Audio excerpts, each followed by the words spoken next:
Hello दोस्तों, स्वागत है भाई अपना आपके चैनल नेक्स्ट ऑफिसर कोचिंग में। जैसा कि आपको दिख रहा है कि जो हरियाणा में प्रजनन केंद्र हैं, हमारे जो प्रजनन केंद्र हैं भाई, उसके बाद संरक्षण रिजर्व है, हिरण उद्यान है, हाथी पुनर्स्थापन है भाई, चिड़ियाघर हैं, इन सब के बारे में इस क्लास में हम डिस्कस करेंगे।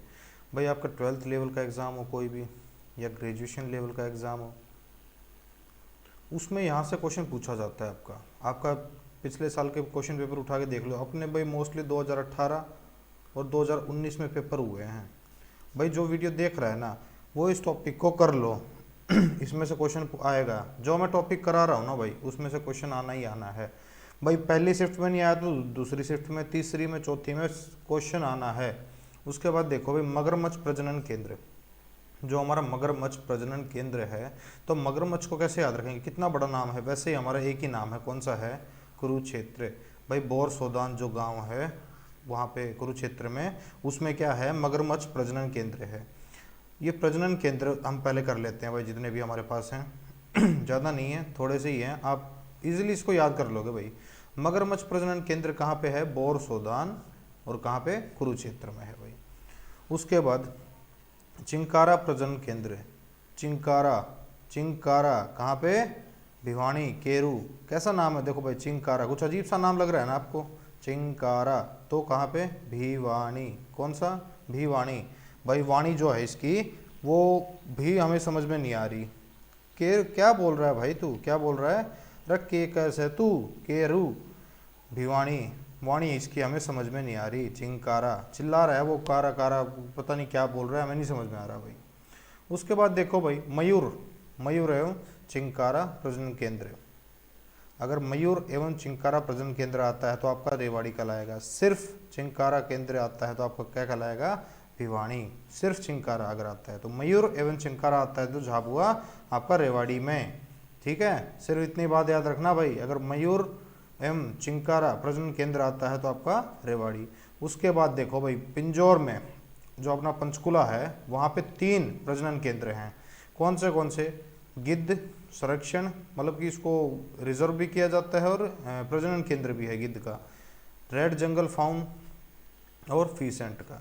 ये 3, पहला भाई मान लो, दूसरा और ये तीसरा, ये तीनों कहाँ पे हैं, पंचकुला में है। लेकिन 2 पिंजौर में है और 1 मोरनी में है। जो फीसेंट है ना भाई, फीसेंट फिसल गया तो वो कहाँ पे है, मोरनी में।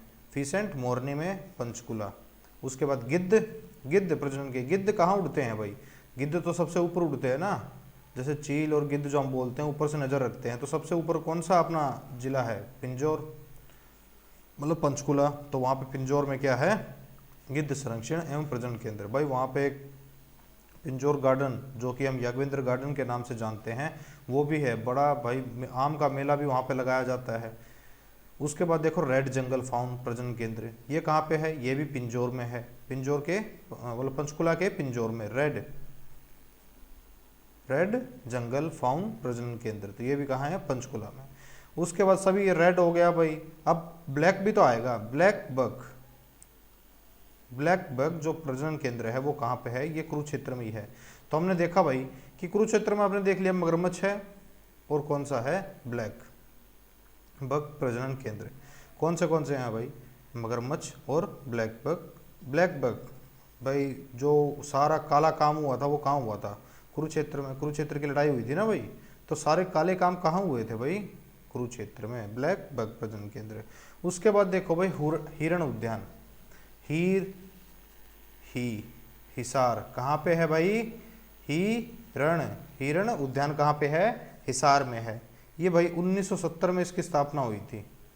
कब हुई थी, 1966 में हमारा हरियाणा बना था, उसके 4 साल बाद 1970 में इसकी स्थापना होती है। 4 से याद रखना भाई, 4 हिरण, हिरण, और ही से याद रखना भाई, हिसार।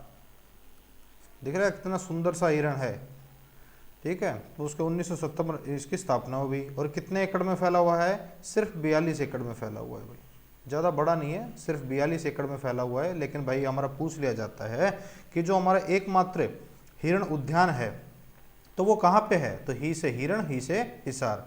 कब स्थापना हुई थी, 1970 में, 42 एकड़ में फैला हुआ है। एक और है भाई हमारा, सिर्फ एक ही चीज़, हाथी पुनर्स्थापन एवं अनुसंधान केंद्र। भाई दोनों चीज़ें हैं ये। तो ये कहाँ पे है भाई? जो हमारा यमुनानगर है, ये यमुनानगर यहाँ पे ऐसे पड़ता है, जहाँ से यमुना हमारी स्टार्ट होती है, यहाँ पे कालेसर जंगल है। तो यहीं पे क्या है, बसंत तौर में, यमुनानगर के बसंत तौर में हाथी पुनर्स्थापन एवं अनुसंधान केंद्र भी यहीं पे स्थापित है। आपको याद रहेगा भाई, हाथी से यमुनानगर, यमुना ये हाथी, तो यमुना, यमुना के नज़दीक कौन रहते हैं? हाथी रहते हैं भाई, ये बात समझ लेना। ही से हिरण, ही से हिसार। उसके बाद देखो भाई, हमारे पास 3 चिड़ियाघर हैं। चिड़ियाघर में आपकी चिड़िया भी होती हैं भाई, शेर भी होते हैं, हिरण भी होते हैं, कहीं कहीं जिराफ भी होते हैं, ज़ेब्रा होते हैं भाई, बहुत सारी चीज़ें होती हैं, शेर भी होते हैं। तो भाई पहला हमारा है पीपली चिड़ियाघर। 3 चिड़ियाघर में पहला कौन सा है? पीपली चिड़ियाघर। दूसरा हमारा भिवानी, तीसरा हमारा रोहतक चिड़ियाघर। भाई सबसे बड़ा पूछ लिया जाए तो रोहतक चिड़ियाघर है। क्यों? क्योंकि ये 44 एकड़ में फैला हुआ है। और कब खुला था ये? 1986 में। कब? 1986 में इसको खोला गया था। रोहतक रोड पर स्थित है भाई ये, रोहतक दिल्ली हाईवे पे बिल्कुल वहीं पे स्थित हुआ है। MDU महर्षि दयानंद यूनिवर्सिटी और BMU बाबा मस्तनाथ यूनिवर्सिटी के बीच में ही ये स्थित है रोहतक चिड़ियाघर। सबसे बड़ा कौन सा है भाई? रोहतक चिड़ियाघर। इसकी स्थापना कब हुई थी? 1986 में। कितने में फैला हुआ है? 44 एकड़ में फैला हुआ है। अपना एक और है भाई पीपली चिड़ियाघर। पीपली चिड़ियाघर कब खुला था भाई? 1982 में। पीपली और भिवानी दोनों भाई 1982 में। पीपली और भिवानी में देखा जाए तो भाई ये राष्ट्रीय राजमार्ग एक NH1 पे, जो नेशनल हाईवे अपना 1 है, उस पे स्थित है। ये 27 एकड़ में फैला हुआ है, सिर्फ 27 एकड़ में। और भिवानी वाला देख लिया जाए तो सिर्फ 7 ही एकड़ में ये फैला हुआ है। भाई आपको याद रहेंगे 3 चिड़ियाघर हैं अपने पास। कितने हैं? 3 चिड़ियाघर हैं, पीपली, भिवानी और रोहतक। भाई ये क्लास इतनी सी थी, इसमें से क्वेश्चन आ जाएगा आपका, नहीं छूटेगा भाई, आराम से आप इसको कर लोगे। जय हिंद, जय भारत।